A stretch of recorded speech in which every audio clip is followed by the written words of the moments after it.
Everything that I was about and doing at the time, there's always that worry about your door getting kicked in every day. And when you live like that for years, it becomes like super stressful. An innovator and entrepreneur in the weed game since the very beginning, and now has one of the most respected cannabis companies and brands, Maven Genetics. It was great to see legalization happen. The regulations and everything that has come along with legalization is more of a challenge now than it ever has been. The guys that were doing it when it was in the black market before really took risks. And now that there's all these new people that are jumping into the game. People think they're going to go spend millions of dollars on these huge cultivations, but you haven't at all studied cultivation. You don't know what really goes into the craft of growing good weed. Start from the beginning. This is my good friend, Shane Ponto, one of my best friends in the whole world. Shane has been an innovator and entrepreneur in the weed game since the very beginning, and now has one of the most respected cannabis companies and brands, Maven Genetics, out of Los Angeles, and they're branching all over the country. And Shane is like a really solid dude that's like, he's going to share some really awesome stories with us. And, part of the show, and when we were all kicking around the idea of starting the show, was having like a kind of like we talked about cheat codes and giving the youth, we're all fathers, and trying to like, man, if I knew now what I knew, if I knew then what I know now, like, how much easier life would be. So all of us have found our own niches and ways to become successful that weren't necessarily the cookie cutter from where we came up with. So if any, we'd like to have really awesome guests on that have also done similar things and share the cheat codes with you guys. So yeah, Shane, you got a lot to live up to now, buddy. I do, right? You better drop some bombs for us. I think I cheated a lot to make it this far, so I'll take it as a win. You know what I mean? Yeah, man, I'm grateful to be here. Thank you guys so much for having me on the show, and just look forward to chopping it up and, give you a couple insights on the crazy hurdles and paths that it took to get here in the wild cannabis industry. Yeah. Start from the beginning. How long was it until in California you could have this business? How long did it take? I think it legalized, I want to say 2000. Shit, it's been so long now because I got 25 years in the industry. So as we all know, as time goes by, you kind of lose track when you're on the grind. So, about 10 years ago, 2016 or 18, it's hard to remember right now, is when legalization turned over. And, operating in the illegal market for such a long time, it was kind of nice and refreshing to see it become more accepted. Because then, everything that I was about and doing at the time, there's always that worry about your door getting kicked in every day.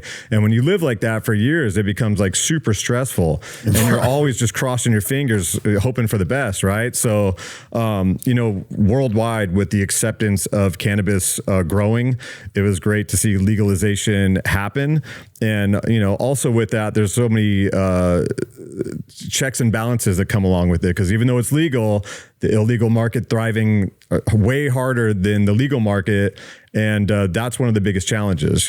It's a huge challenge because once cannabis went legal, it's a slap on the wrist now versus going to prison. So all the if you're growing, if you're in the illegal market and all of a sudden cannabis is legal, the repercussions of it, it's like, I don't know, my terminology for it is the trendy trappers, right?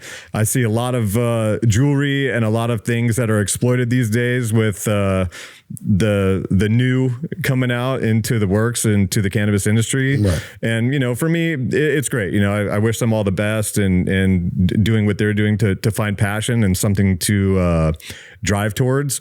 But the regulations and everything that has come along with legalization is more of a challenge now than it ever has been. It's interesting. Yeah. So like you talked about like the guys that were doing it when it was in the black market before really took risks and really went for it, knowing the risk. And the people that weren't really willing to take the risk, now that the risks are less, there's all these new people that are jumping into the game. So you've almost increased your competition, so to speak. For sure.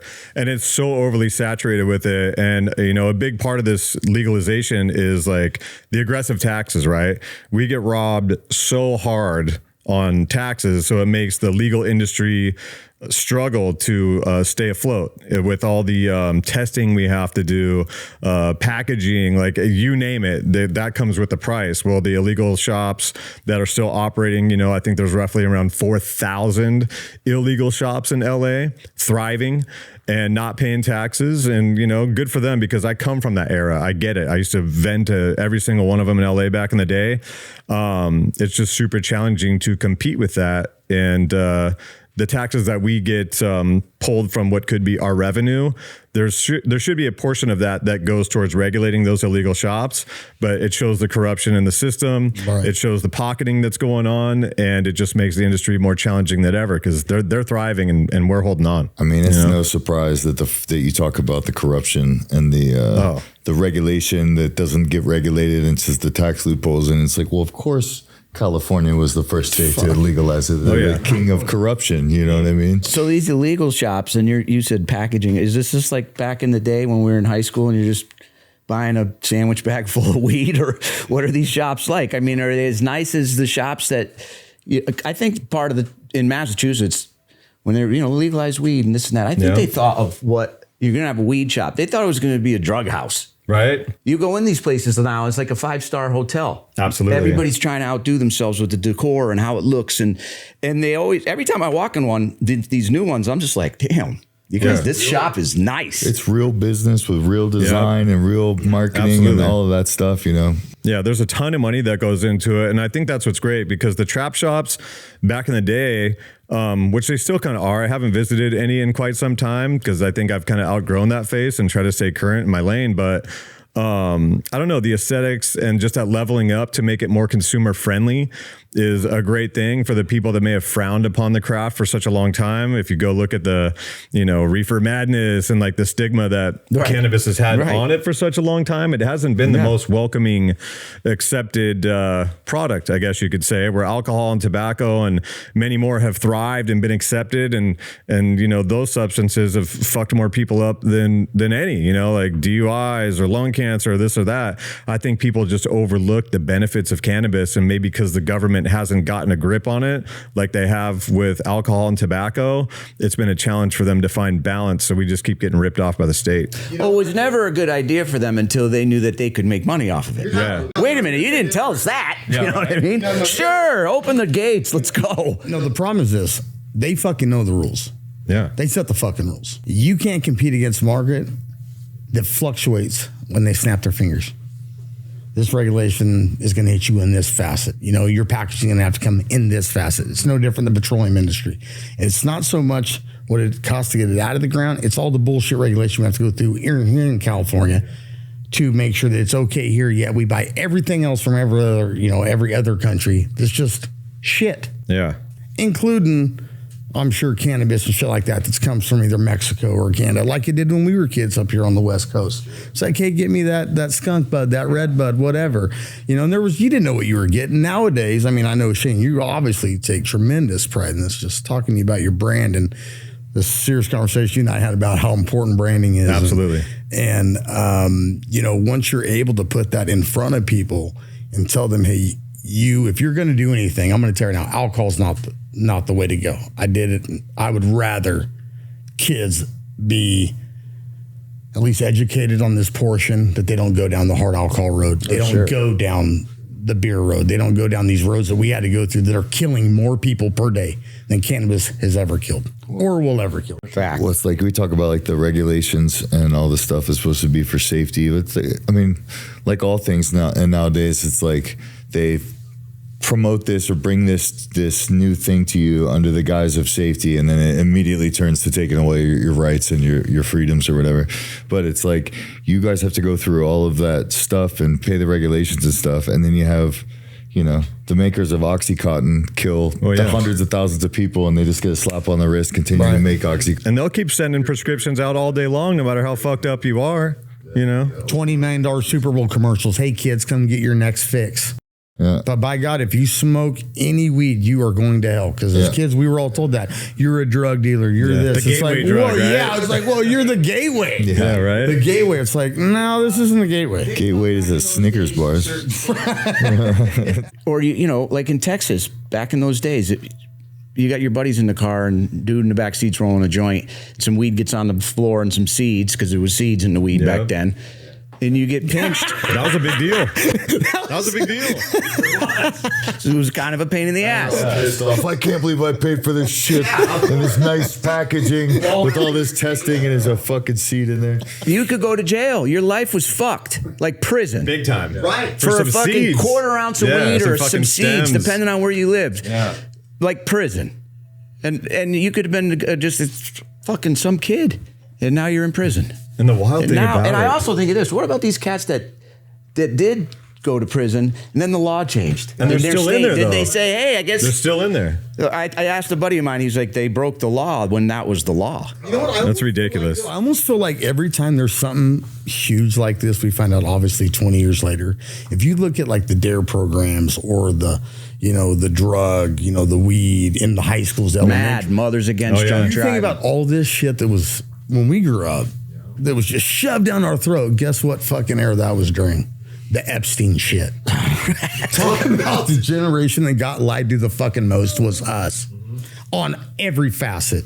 Don't do drugs. They're doing drugs. Don't eat meat. They're fucking eating people. It's like, dude, what are we doing? And you're on drugs. What the fuck? It was like it was Fabio commercials with "I can't believe it's not butter" or whatever, and it was like butter is bad for you. I can't believe it's not butter. It's better. Margarine's better. And then now, like 20 years later, it's like, no, that shit is like one molecule away from plastic. Like, it's fucking terrible for you.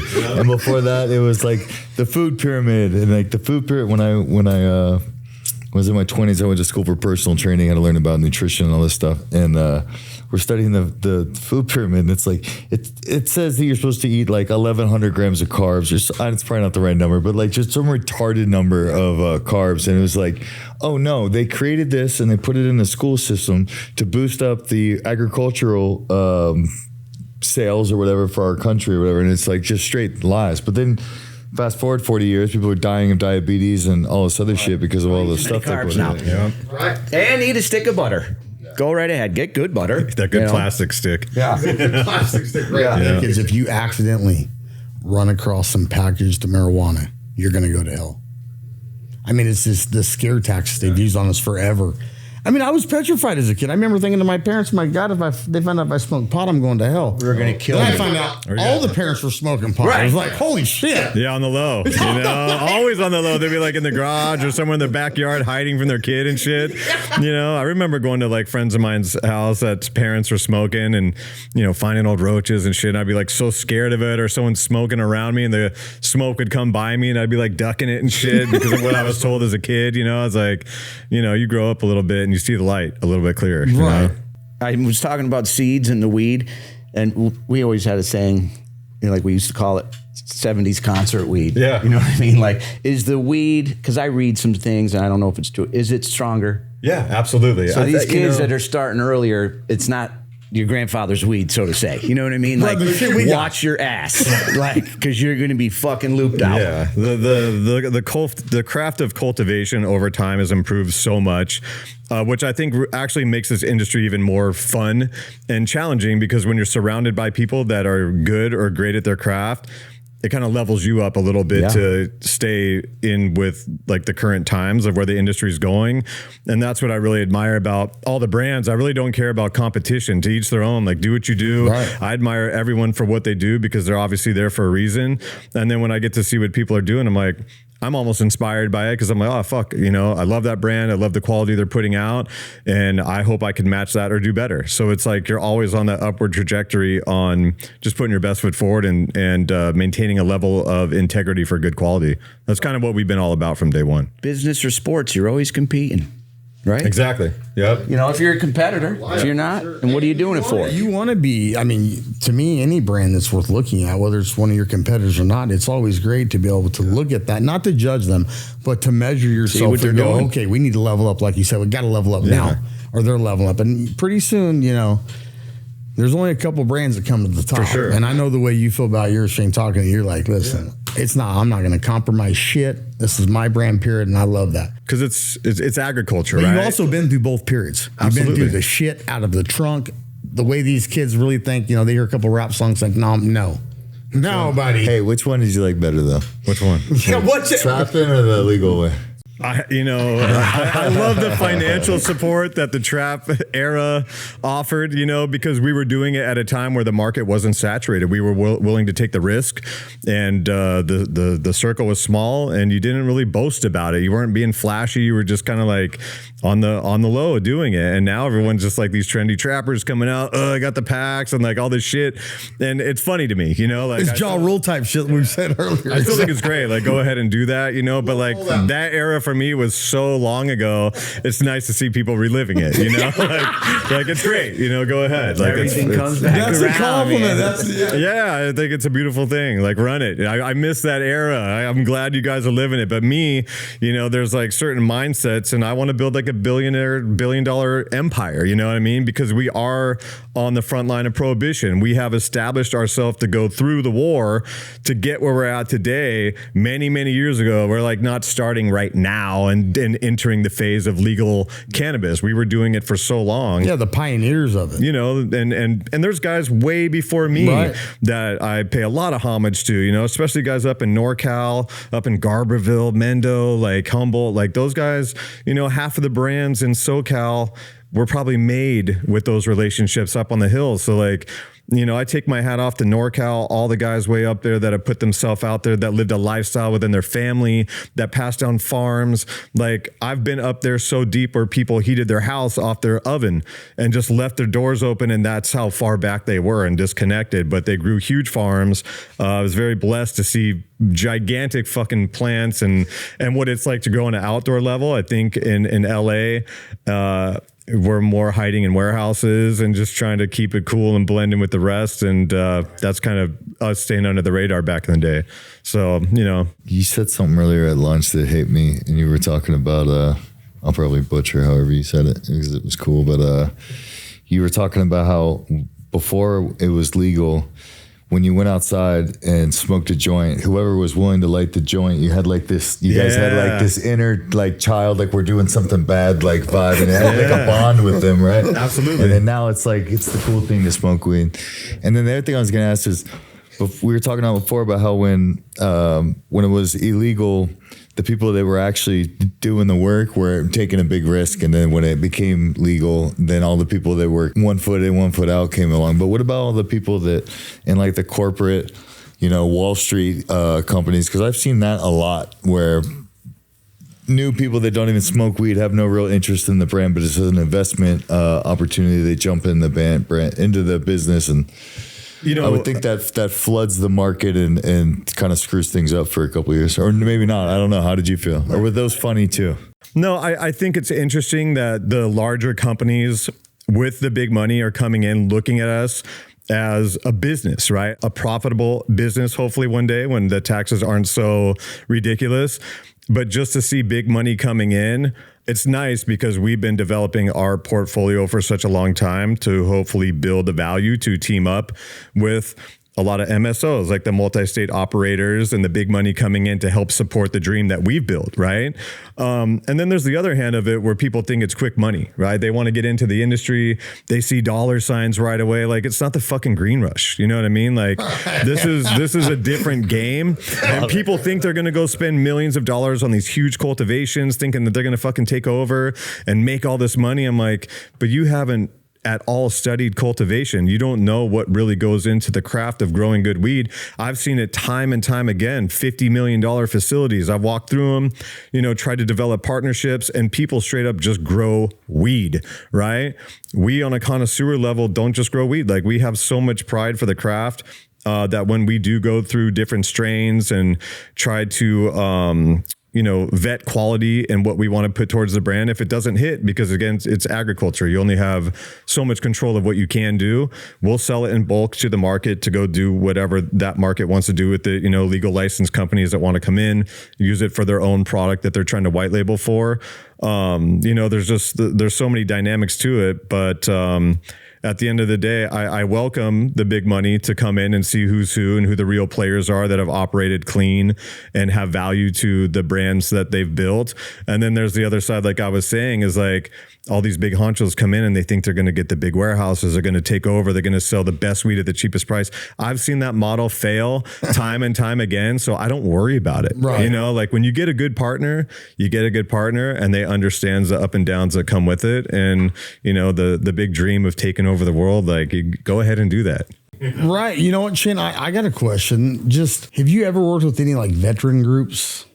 I mean, Yeah. you being coming from a veteran background, your father. Yes. You know, we'll get to that later, but you know, there's so many veterans that with the PTSD, Absolutely. they're looking at for any gateway other than alcohol, because alcohol is the one that's killing us as veterans, and then Absolutely. unfortunately suicide. Sure. And so with that being said, I mean, is there something that your brand I would love to see this more for guys like you that have been through the hardships, understand truly the biology behind everything that you're doing and the science behind it, and go, I want to get involved with these guys because they might need this truly just to keep their sanity. Mm-hmm. And I feel like the big brands would come to the state of California and they'd line somebody's pockets to go, oh, see, look, $100 million facility. These guys are all good now. And it's never been tested. Who gives a shit? Because their friends are passing the law. Those are the kind of groups I would like to see get with companies like yours. Sure. To actually learn how to harness and understand also what they're putting into their body. And that's very important. And that's one thing going back to like the illegal market. They don't have to do testing. And I know for a fact, if you're going to save your harvest and the obstacles that can occur while you're growing, there's like molds, there's pests, there's like so many things. And those guys will just spray the shit out of it just to eliminate the problem. And then that will hit the market and it's not clean tested product. Old but school nobody, weed. yeah. And no one thinks about that though, because they're in it to save the buck.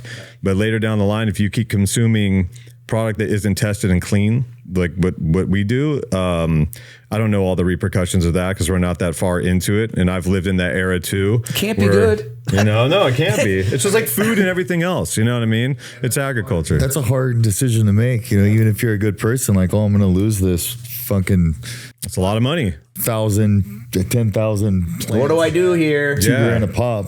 Or I could spray with this shit and I'd still make my money. That's a tough choice. You got a guy on each shoulder. Well, that also comes down to a true business model, which Shane has, and not having a half-ass one like that. Sure. Absolutely. When the state of California makes you get your shit together to play ball here, you have to have your shit together. Yes, you do. And then you have to do it again and again and keep on doing the same shit until you fucking almost drives you nuts. It does. And so it's ridiculous the way that we do shit here. For one, I don't care what it is, but there can be a McDonald's on every corner. There can be this on every corner, a liquor store, all this other bullshit because somebody's friend owns it. Did you see them getting the homeless people to vote for the down in the LA? mayor to race Yeah, or whatever? by the way, Like, that's just a what bunch an of example of bullshit. California fuckery to the max, Yep. you know?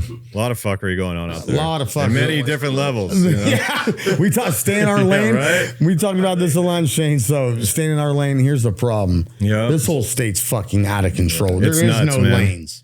We got a bullet train to no lane to nowhere. We got shit going fucking With all the sideways. corrupt people driving it together. You know, Right. there's no fucking stopping That's what I mean. it. So a company like that, can you imagine through what you do and what you've put your blood, sweat, and tears in, your brand of your shit, to get this to the right veteran group that would say, man, we would love to have this. But no, they're going to bring some fucking assholes in. They're going to go, we don't know shit about this, but all we know is we can sign a contract and what stocks are getting put in who. Yeah. And that's the unfortunate way that business is done in California. And there's a couple good guys I know out there. My buddy Sean, he has a company called Murphy's Ridge. He's a veteran, disabled, one of the greatest dudes I know. I always bump into him, and I love what his brand stands for. And then one of our good retail partners, Catalyst, they have a Catalyst Cares program, and they work with veterans so much. And they have a program for medicine, because if you look at how overtaxed the product is, it doesn't make it affordable for everyone. And I think people really forgot that the industry is where it's at from a medicinal standpoint. It was medical marijuana, right? Well, now it's so recreational. People forgot the backbone of why this industry is at where it's at today. And I think me in my era, growing up in those times where dispensaries were medical use only and all that, I've got a certain sensitivity to that, and I feel very grateful to provide good medicine, cannabis, towards people that actually use it for medicinal purposes. And then there's also the recreational market. And so the partners that we have that have those care programs like Catalyst, like it's amazing what they do for such a diverse audience of consumers. You know, that medical, it's such a good point, because it was like in a lot of states, it was just medical for a long time, and they had to push for rec. So it just makes the case for cannabis that we didn't just make this legal so that everybody can be walking around high. We did it first so that these people could get some relief, you know, and whatever they've got, this or that, or they're panicky, or so I kind of like that, where, you know, we did it for the right reason. Absolutely. And then the fun part came after. And still do it for the right reasons. You know what I mean? I think there's just, like you said, there's so much recreational use going on. And like, you know, I think the first time I got pulled over and it was legal, and the cop was like, "Oh, it's supposed to be marijuana in the car." And I'm like, "Oh, I have a rec for that." And he's like, "Yeah, sure you do." Like, fuck you. You know? But that became like such a thing where it kind of downplays the medicinal side of it. But like when my dad had stage 4 cancer, he was supposed to live like 3 or 4 months, and he lived 2 years on RSO. That you know, and when my mom's cousin was battling cancer, you were helping us allegedly ship a RSO to her or whatever, and that was really helpful. So there's definitely really powerful stuff. And explain, what is RSO? I don't. Rick Simpson's oil. It's a derivative, like a hash oil. It's a very concentrated cannabis oil, and it seems to break down cancer molecules. I'm no doctor, it seemed so to work. Yeah, I have a hard time really explaining it as thoroughly as I can. Sure, it works. Yeah. How about that? Cancer cells multiply. That's why they're so dangerous. So like, you'll take a bad cell, and instead of it just dying, it'll tell the cell next to it, like, "Hey, we should go do fucked up shit together." And then they'll just spread until you have this mass.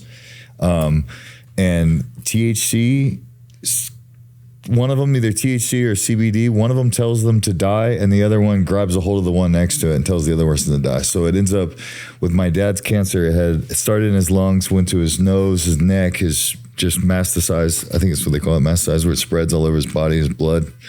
And we started treating him with RSO, and he didn't do chemo. And like his 1 year checkup or whatever, they said that 90% of the cancer was dead, and the last 10% that was alive was so encapsulated in dead cells it couldn't spread, it couldn't go anywhere. And what actually killed my father was his addiction to all of the pain medicine and the narcotics that they were giving him during that process. And he like basically starved himself to death, because when once you do narcotics long enough, you don't know what pain is. You just know it's time to take your fucking pill. And if you don't get your pill, you feel all edgy, and that becomes this addiction. And it was like Vicodin and Norco or whatever. And it was purely because he was legitimately in pain at one point. But he, all he wanted to do was eat like chocolate cake and ice cream or whatever, which... That's crazy. You know, when you're done stimulants, I kind of get it. But I was down literally at USC. Shannon, we kind of talked about it at lunch a little bit, but it was so intense when I was talking to the doctors, even about Tylenol or Advil. She was like, "Never another Advil again a day of your life. Tylenol, all that out of your system." I'm like, can you imagine hearing that shit the day we're born, or our parents hearing that shit the day we're born? Right. It's only when something starts to fail, they say, "Don't take that no more." Well, why was it good to take it in the first place? You let me take it all these years. That's that's where I was like, what the fuck, man? You start to think, what is going on here? If I can go to Shane and I'm not going to die, right, this isn't going to kill me. Right. And that's my option is greater than you killing me slowly. I'm going with Shane. Well, they just kept on writing him scripts, didn't they? Yeah, just kept bottles this big, as many as you want. That's what killed him. And then the chemo is the death sentence too. It's like less than it's like when they were doing ventilators during COVID. It's like 99% of anyone that ever gets put on a ventilator dies. Well, no shit. If you give this guy a ventilator, he's gonna fucking die. Why do you keep doing it? You know, right? It's terrible. But like when I broke my arm in a fight a couple years back, and I go to the hospital, and the guy's like, you broke your arm. I'm like, yeah, I didn't break my arm. You're going to fix my arm. And he's like, okay, I'm going to fix your arm. We're going to come, I'm going to have them come in and start you with some medicine. I'm like, oh, cool. He's going to give me a Vicodin, you know? He comes in, he starts cleaning my vein. I'm like, what are you doing? He's like, oh, I'm going to start your medicine. I'm like, what are you giving me? And they're like, oh, Dilaudid. Dilaudid is like straight heroin. It's like liquid heroin. Holy they give you. shit. And I was like, no, bro. Like, just give me some Advil. And he's like, Advil's a terrible drug. It's so bad for you. And I'm like, I'm going to come in here for a broken fucking forearm and leave here a junkie. Like, I know myself. Like, don't give me that shit. Fuck. And they kept pushing for it and like made a big deal. Like, I was an asshole because I didn't want heroin for my broken arm. So they sent me home with nothing. I stopped at the gas station and we just had a fight. I bought a 12-pack and a fucking bottle of Advil. And I was cool. Yeah, you're good. No heroin addiction, no issues. I didn't die. Arm works good. But that's how our industry, I cut the cast off like 3 days later. I have a little bump. I couldn't do anything with it. But that's how the America works right now. It's like, oh, this is really bad for you, but we'll pay the doctors and pay the people incentives to do it. Oh, weed, it makes you happy. We'll just make Reefer Madness videos. Yeah, don't tell them about convince a that. whole generation or multiple 100%. generations that this is like the worst thing in the world. Advice I got, I was sick as fuck with COVID, locked in a hotel room in Virginia. And the guy on the other end of the phone, he's like, now listen, you got that oxygen thing, right? If it goes down to this number, you need to go to the hospital immediately. I'm like, I am not going to the hospital. No. I am not going to the hospital. Go straight to the ever walk out of there. Yeah. Fuck me. Ventilate me. I want to see the opioid version of like all the pharmaceutical drugs that are given out so freely, but like the Reefer Madness version of it. And compare the two. Like, look at weed and look at what their like stigma was on it back in those days, and then do a compare and contrast to today's Reefer Madness with the opioid issue that's going on out there. Peter Berg did a movie a couple years back about family. I think it's the Sacklers. I could be wrong. Somebody Google this, look it up. It's about the family that started the OxyContin or whatever, and the lawsuits that they had that Pfizer had to pay or whatever. It was trillions of dollars and hundreds of thousands, if not millions of people that died from it. And it's just, they pay their fine, they keep doing their thing. OxyContin is still pushed in every hospital. It's insane, man. It's wild. I mean, so the fentanyl shit too. I mean, look, I was talking to my doctor about this. He was like, listen, fentanyl's been put in your body your whole life. When you're a kid, you go get surgery. It's fentanyl. It's the way it's used now. With marijuana or with the controlled substance that you have to go through, Shane, in the state of California, you guys are guaranteeing no fentanyl in any of this shit. Not at all. We're so tested and clean by the books. It's insane. Right. What process we have to go to bring cannabis to the market. And the reason I say that is because that's the shit I want the kids at home that are thinking they're our age again, where you can just go out and trust the guy in the corner because you know him. His brother was your age. I'm going to go get the $20 sack. Yeah. It's like, listen, man. You go and accidentally be around somebody with a pillar that does real shit drugs now, you will die. Yeah, oh yeah. And a lot of these kids are like, well, there's no weed or there's no fentanyl in this. I'm like, dude, listen. You go listen to these kids that are 20, 21-year-old kids. They will tell you, and they're only 3 years removed from these high school kids. I wish I would have done this instead of ever jumping in the opioid game like you're talking about. The Oxycontins. Pills and all. I mean, it's so bad, dude. These kids are, I have a good friend of mine. I hate to say it. I see his kid, and it just breaks my heart what happened in this young kid's life. It's like, damn, man, what a great kid he was. And just, I've seen it. You go through all these regulations, I'm sure in every state for whoever is in the weed game. But truth be told, it's still illegal federally, right? Yes. So if the federal government wanted to say, guess what? It's over.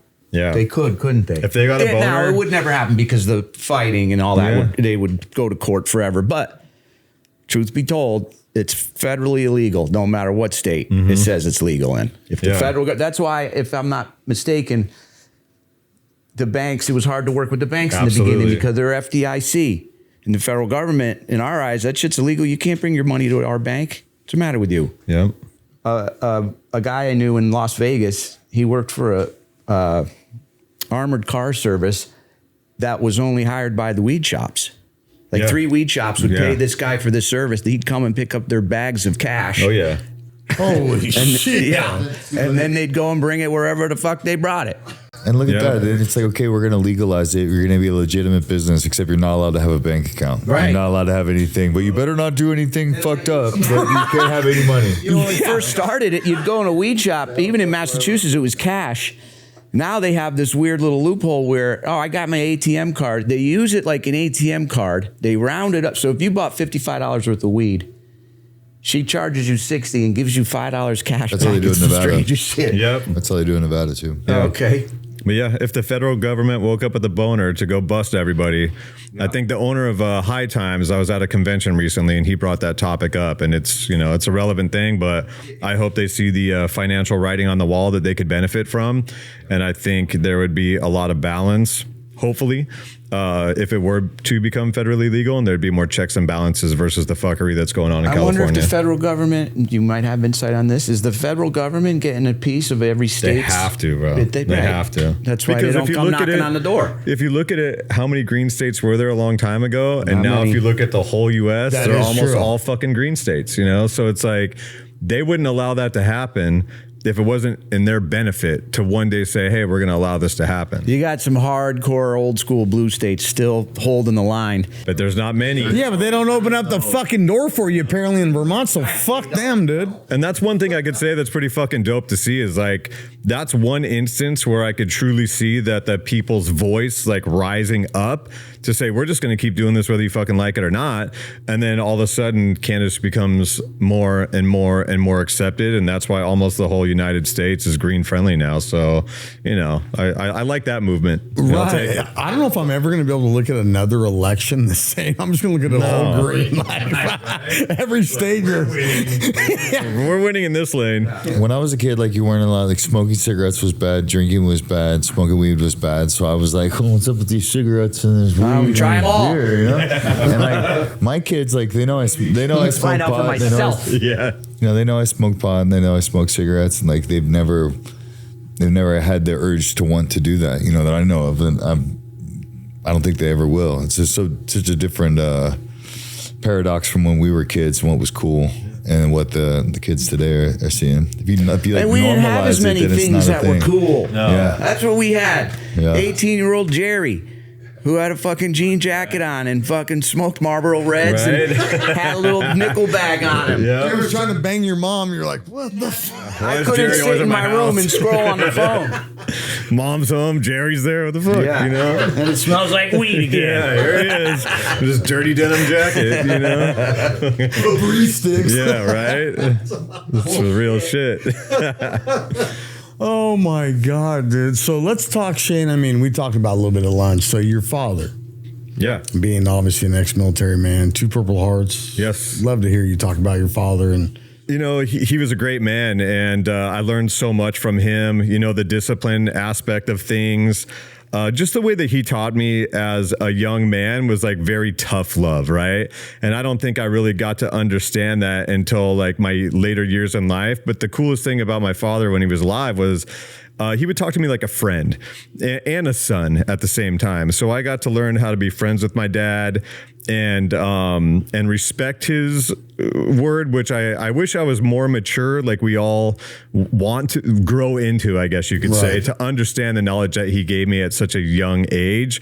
But, when I started to put things in perspective as I got older, relevant to the shit that he was probably doing at my age, let's just say I'm 27 years old at that time, I'm like, my dad was in fucking Vietnam at 27, serving 2 terms with full platoons, like, I couldn't ever put myself in that position, right, to really understand it, because he never really talked about it.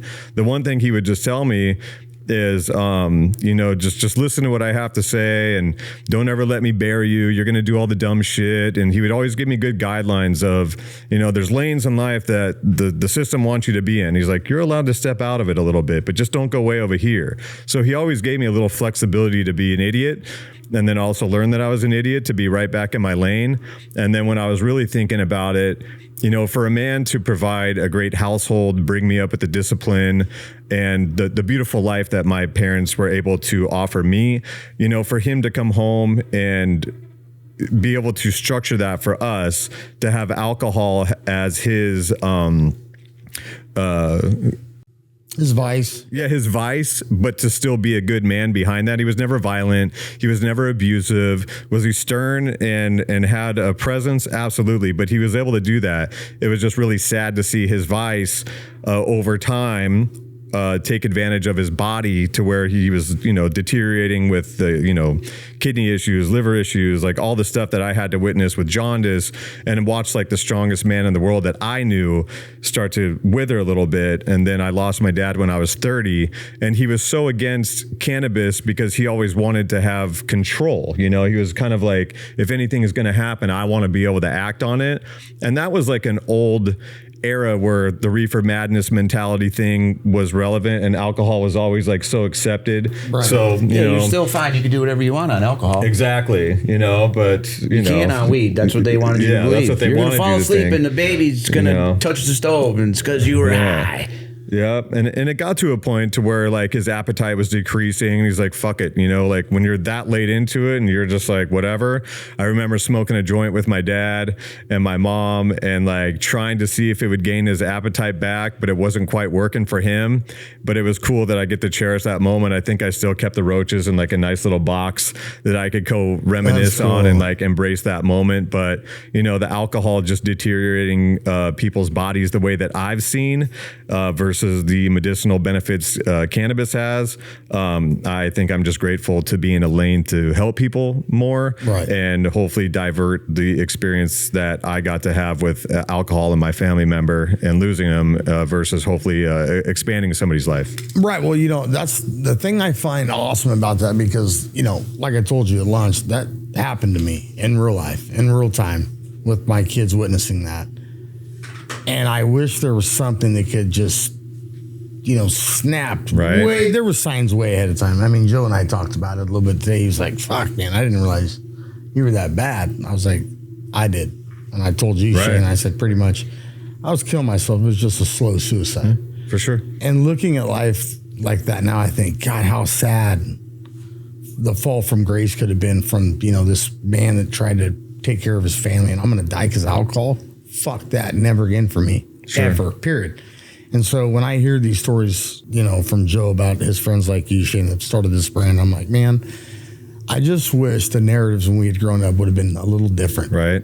Because I think our whole mindset would have been different, looking at just life in general. It's like now, 3 weeks ago they told us there's fucking aliens. Now there's 100,000 alien fucking UFOs every day. I can't wait to see one. Fuck up. You're right. I want to see it. I want to see it. I want to see an alien. I want the proof. I do. Come to the house. I don't want to see it. Don't feed us any more of this horse shit. Let's just go back to real life. Sarah, we're tired of it. I'm tired. I'm turning off your bullshit movie. Ever since Roswell, like how long are they gonna fucking drag it on for? Whereas you show us all this evidence. Where's this? I want the aliens to be like them Roswell aliens. Like if we go into Whataburger and then two are just standing in there, holy shit, I knew it. They're all smoking joints and shit. I don't want living the good life. I don't want a 2026 alien. I want the fucking Roswell alien. When you go out in public, it's not hard to be like, okay, that motherfucker's an alien. There's always someone where I see him. Maybe it's Walmart, maybe where I'm at. Oh yeah, there's a lot of aliens. That's a fucking alien right there. Hey, when I used to spend some time in Hollywood, when we'd be driving in the car, we used to play a game, bum or rich guy.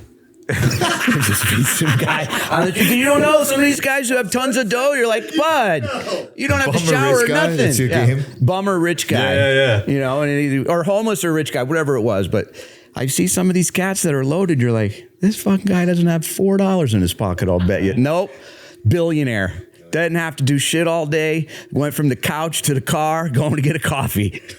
I love those guys though, because 100%. fucking nowadays we're in society and how unstable it is, you can't even go out in public without maybe looking over your shoulder for wearing the nice watch you fucking worked your ass off for, or your lady's nice purse or whatever it is. It's like you almost don't want to even show off your efforts that you've worked for in life to enjoy those luxuries, because there's so many fucking idiots out there that want to rob you and shit. Well, I think our generation especially, we were like the generation and we saw that shit for the first time. You saw Biggie and Tupac and the Beastie Boys and fucking Run DMC. Was like, holy shit, Vanilla Ice. White dudes can have earrings? What the fuck? That's it. And rap? I mean, and rap. I remember I came home. Kind of dance. Hey, my Kind of dad- dance. I saw a clip of him last night dancing. That fool was out there, bro. Dude, I mean, I can't imagine people were doing that in the 80s Right? at night at fucking nightclub. I'm not even gonna pretend to do it, but it was hilarious. Look up Vanilla Ice dancing on stage. Oh, yeah. Hey, but He covered a lot of ground, too. He was going back and forth. hey, by the way, dude, he's dope.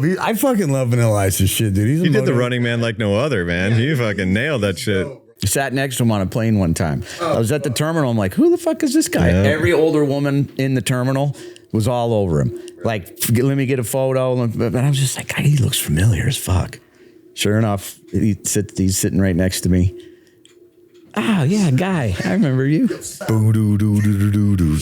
You know, they never. I want to know if Snoop could actually verify that. You know that old story that Suge Hanging Knight him over the thing to get him hung to him sign over it? the I'm fucking. pretty sure that's Oh, I heard about that story too. The beat was like Vanilla Ice stole that beat from Death Row, and so they hung his ass over. I wonder if that's the truth, dude. Because I don't know if it doesn't was that. Snoop I own think- Death Row now. I thought it was Suge Knight trying to get the royalties. Or maybe of his it was the music. royalties. So It they're was like something owning like his that. The publishing. song or that he some shit. allegedly stole was David Bowie, Under Pressure. Right. He was explaining it. And he's like, no. See, that one goes dun dun dun dun dun dun. Mine goes dun dun dun dun dun dun. dun. I hear it. It's right there.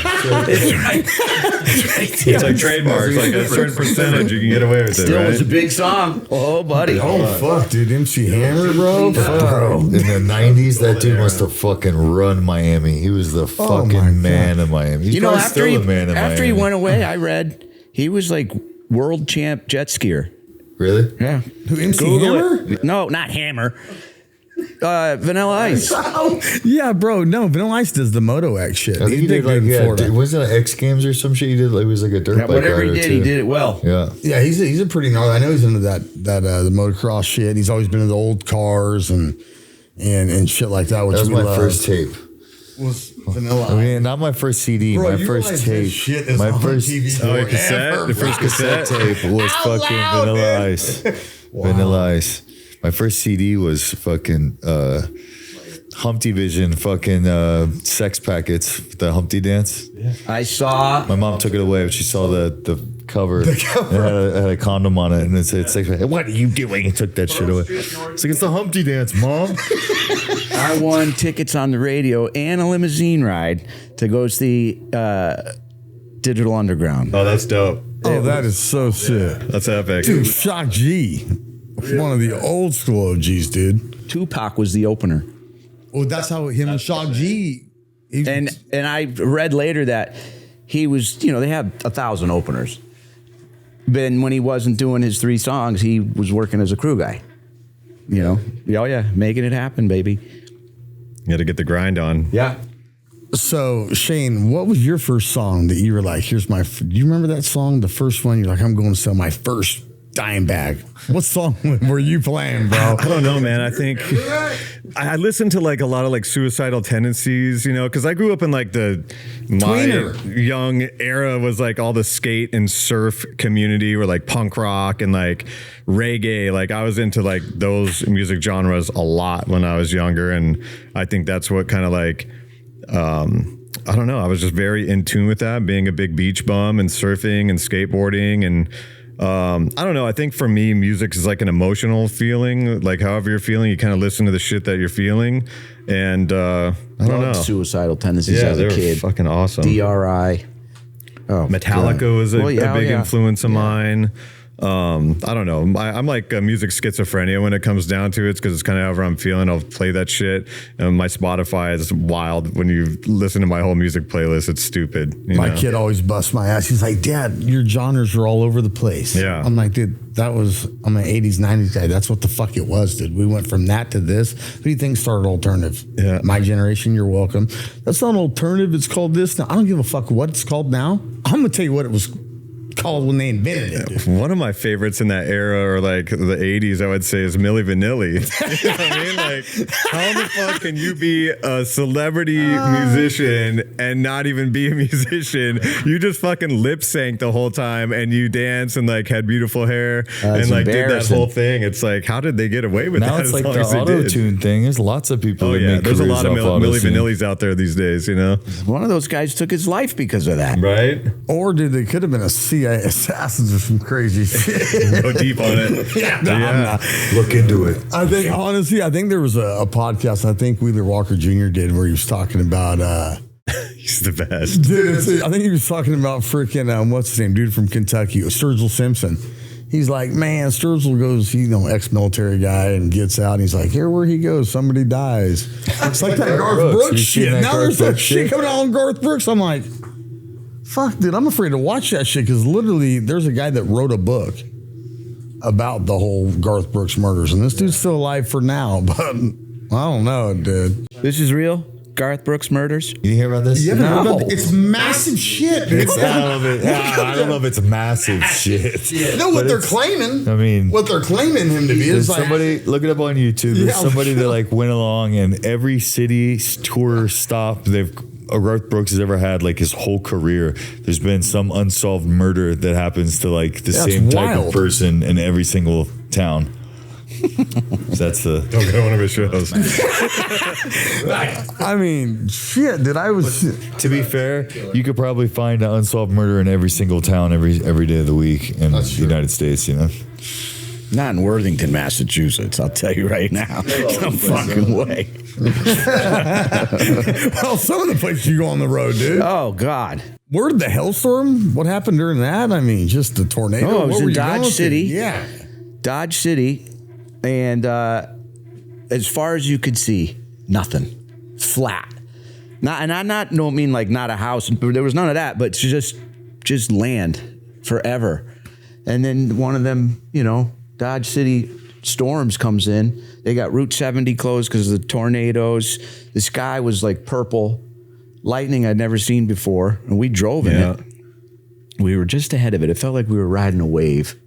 We literally was raining on the back of the bus at one point, but raining. Made it all the way to Nashville and then flew home in it, landed, and that weather showed the same weather. It just followed my life till I got to my house, and then yesterday it rained all fucking day.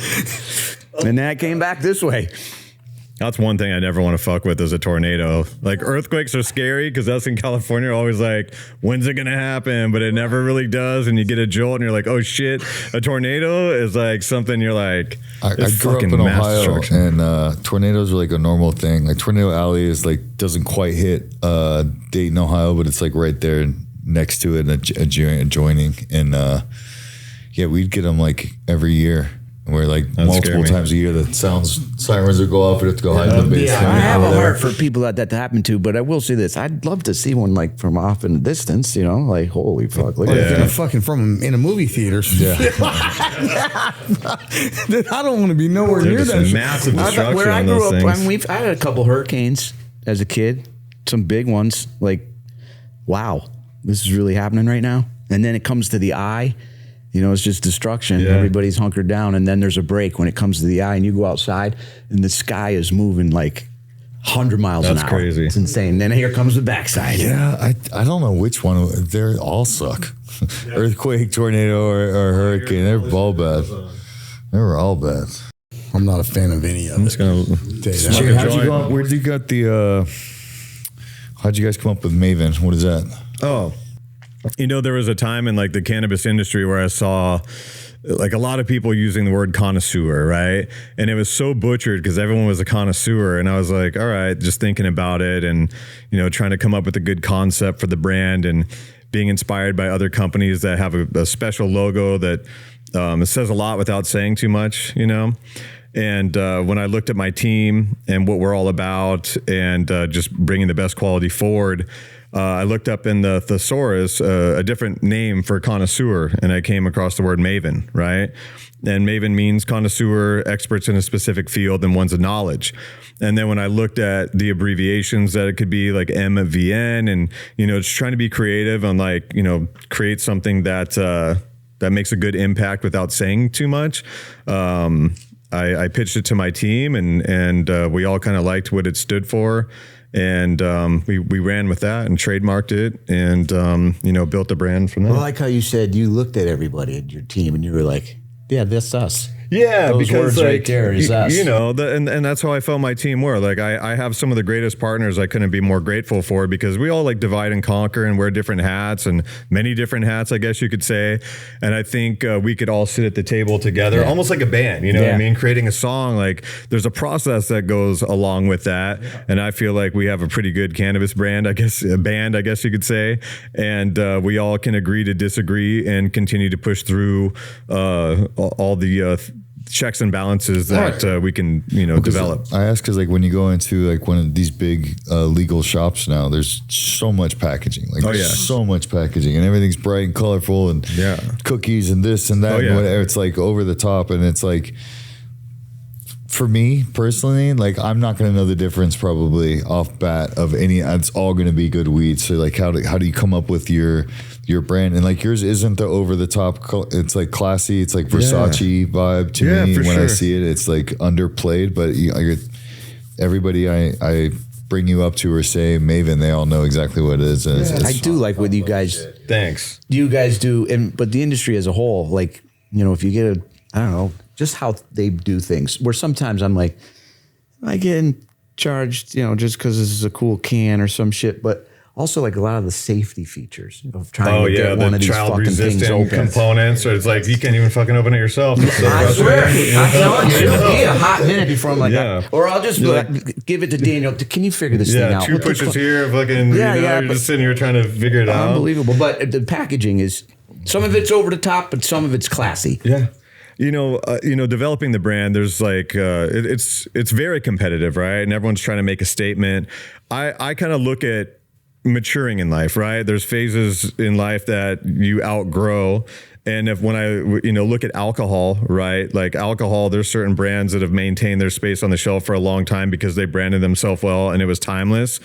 I didn't want to develop a brand with my team that, as the legal market grows, that you would be phased out because they outgrew supporting that brand. Like a lot of people love certain brands of alcohol and they continue to support them because they've been around forever. We just wanted to develop something a little more mature, with meaning on the packaging, and just, the way that we curate and, just preserve our product across like the board. Craft beer and the other stuff is Budweiser. Exactly, and we just wanted to be timeless and just keep longevity and preserve the product and showcase our craft on like a pedestal, I guess you could say. This might be a dumb question, but right? When you guys get done harvesting and you package it, can you just like a fine bottle of wine or some whiskey, can you has anybody ever done like a trial study? Be like, this shit's 20 years old. I'm asking, and maybe it's a dumb question, dude. Like an aged weed, I've done the trial. It's not good. I found a bag under my bed from like a year ago. It was trash. Complete opposite of whiskey. It goes the other way. Yeah, for sure. It doesn't age like fine wine or whiskey or anything else. It's like, it's a flower. You know what I mean? It does have longevity, and the properties of the plant do degrade over time. That's why we like to keep it in a box. We like to cure correctly, so the water content in the flower, the packaging, just like everything overall, has longevity in the industry. 3 months seems to be the breaking point to where quality is bad, which I disagree with. I feel like people that cure right and package it right, there's more longevity, but then again, it's like the fresher the product, the better. And we're all about that. So what we do is we try to read the market due to the consumption, and then we produce as much as the market's absorbing. So everything that we deliver is fresh. How long is the turnaround from seed to shelf? From seed to the shelf is about a year. From a seed, because you have to propagate the seed. You have to grow a small plant, and then you can grow a big plant into a mother plant that doesn't flower. You could take clones off of that. Then the clones have to grow. Like there's a huge process, and like the lighting scales, just, the lighting scales from vegetative to flower and the way that you manipulate Mother Nature indoor. And every day you water that thing, if you put the wrong nutrient, every day you could kill that fucker. Oh yeah, right? like you could throughout that whole process. Yeah, it's Mother Nature. You try to mimic it the best you can. He's trying to recreate Mother Nature inside. Shane, do you guys grow all of your strains? You guys grow them yourself? Because I know there's a lot of white labeling, especially in going on right now, where it's like a company will, correct me if I'm wrong, but a company can come up with their name, their brand, their packaging, and then buy from somebody else and then put that out. And I think that affects like the consistency that you guys are so known for in with Maven. Absolutely. With that in mind, I used to talk shit back in the day about a lot of white labeling companies because I just felt like they were fronting.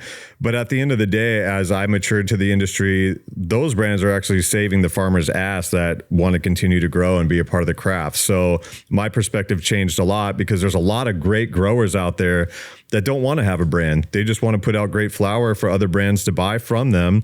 And then those brands have made great names. Us on the other end, just being in it for the long time that we have been, and our dedication to the craft and really wanting to produce the best quality that we could offer to the industry. Yeah, we do grow all of our own product. We manufacture everything. We're vertically integrated, from the floor up, we do it all. And that's what like genetics is really about, right? Is like the individual strain, not just having a company that sells weed that gets you high, but it's we created this strain, or we harness this strain. That's what we push out. So when you go to get your brand, you're going to get your home cooked deal. Our proprietary strains, like coming from us, that's the message that we wanted to deliver, is not ever be diluted from the craft that we're passionate about. I don't know if you ever heard of this book, Being an Old School Weed Grower. My buddy, he'd grow like 2 plants in his closet, but he was the master, still is today. Closet Cultivator. That was the book that he had. It's like the old school, this is the first book ever written about growing weed in your closet. Yeah, and you follow it, it'll work. And that's kind of how our company started. In your fucking soil. Who knows what we were smoking? That's kind of how our company started. Our CEO was like the guy, and he started from like a little attic in his condo to getting houses and just expanded. And he's such a smart dude, and he really, I don't know, he kind of put a lot of people on board. Like he even put me on board, our partners on board. He was a really good businessman and an excellent grower, and he's still hands-on in the cultivation. When we have issues, he'll turn them around, and he's also guiding a company. But yeah, it kind of goes back to the fucking closet days. We all had to start somewhere, and that's and again, what it scared was. to death, not scared, but paranoid. Absolutely. I also figured out that the cats that did that, they almost, maybe on the inside they were fucking shaking, but they were super steady dudes on the outside and kind of had a little bit of a, come on. This is what I'm doing. You're going to kick the door in, or aren't you? You know what I mean? Yeah. You're almost ready for it, but you're not. And a lot of them, they'd get pinched and, he's going to turn his life around. Because back then, you had to turn your life around. You go harder. I was going to start another room. I'm going to get a bigger one and make up for the lost time, right? Listen, off just this one weed plant, I'm looking at 25 years of life. Someone has to go full shit. Yeah. I mean, so when you talk about cloning, explain that to me or the audience a little bit.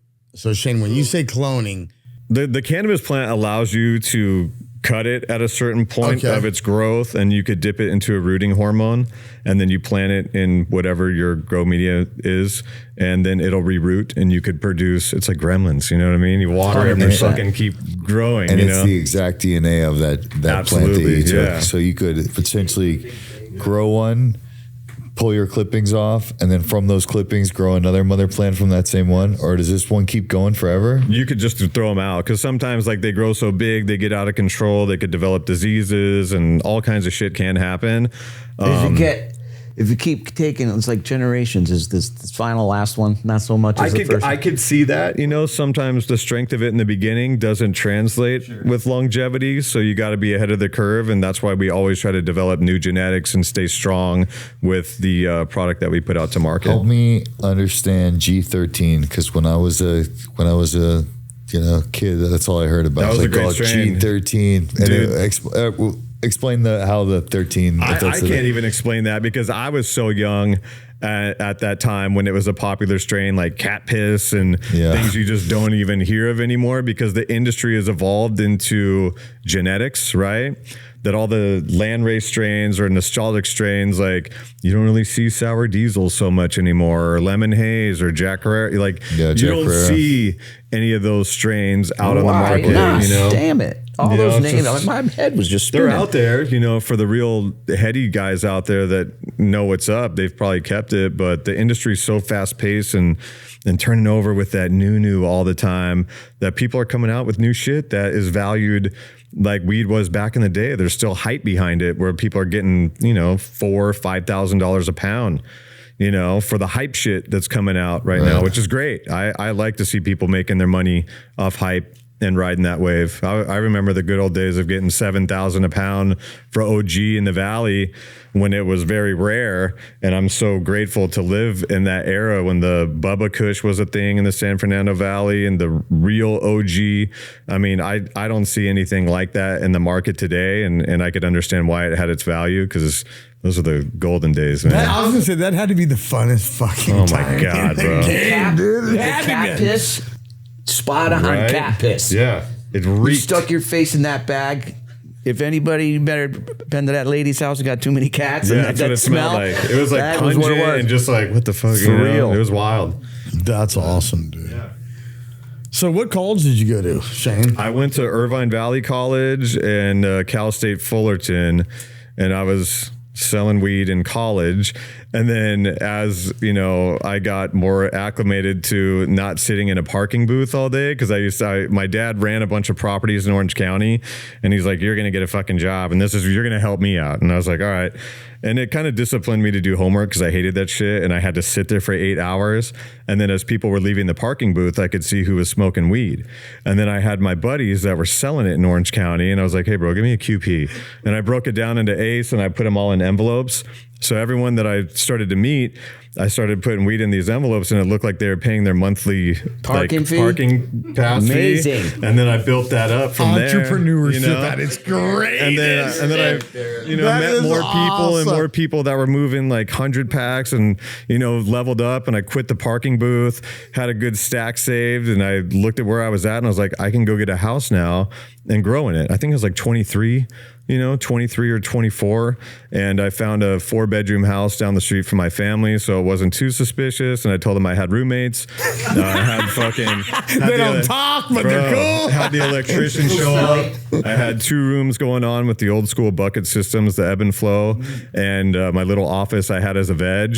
And I would go to school all day. And those things would be just sitting there. I'd come home. They'd be watering themselves. And I had 2 rooms cracking. I was still moving a lot of weight at the same time because on my free time I'd go move packs and then I'd sell my own harvest and part-time at the parking lot. Yeah, right. Like, you know, parking lot pimping with a trunk full of weed, man, you know, and it was fun. You know, it was scary and it was fun. And I had way too many cell phones and, you know, there was so many other aspects that started to develop as you get deeper into it that, you know, they're off-camera conversations, but you know, it was a part of the game, and I'm grateful to tread through it the way I did and learn the way I did to be in a professional industry now and not have the craft so frowned upon and just keep, you know, living the dream. Yeah, and it's like a beautiful thing that even though I'm sure there was tons and tons of people telling you not to do this and society not wanting you to do that, but you following your passion and finding your niche and your route and now being successful in legal market, it's fucking awesome. Yeah, I'm stoked on it because, like, you know, when I was sharing like, oh, I'm going to brand cannabis, there's a lot of people that frowned on it, like, oh, it's stupid.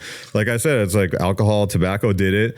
And I've always liked when people told me no, or you can't do that or this and that, where I'm like, oh yeah, like fucking watch this, you know? And when you're passionate about something and you see it differently than a lot of people, it's nice to be self-fulfilled on other people's doubts. And the one thing that I've always noticed in life is the people talking the most are the ones doing the least because they just don't have that confidence to put their best foot forward to accomplish their own goals. They're so nervous about it. So I don't know. I like to take on that challenge and prove to myself, not so much others, but to prove to myself that, you know, just follow your passion and be consistent. It's not easy. No, I would say, man, we're grateful for one, just to get you on the show. I appreciate you guys dude. having me on. You know, it's been a great conversation, lunch, hanging out with the bros, doing this thing, man. It's been definitely very insightful, dude. Just on where you started from, kind of our generation, and then now where you've taken this brand and your idea and something you love so much, dude. And just the way I understand it, because I do business in California, so I know the bullshit hurdles you're going through on a minimal basis. But you stuck in the game, man. And the one thing we always preach on the show is we tell these young kids at home, stick in the game, chase your dreams. And this is what's going to happen. You know, still went to university, you had a job, found another job, then you found an identity, became purpose, became freaking. Now it's just driving itself, man, because of you and your teammates and someone else's doubt was your confidence. Yeah, 1,000%. And I'll never look at an election night the same ever. It's going to be all green, bro. I just love that catalyst, dude. Yeah. But definitely for me, I just can't tell you how thankful I am. Thank you guys. Yeah, brother. Thanks appreciate for coming on, Shane. Yeah, appreciate you guys all for having me, and it's been a great day with you all. So thank you. Anyhow, so thanks again, Shane. Appreciate it, buddy. Thank you. Appreciate you. Great Be good, y'all. See you. Peace.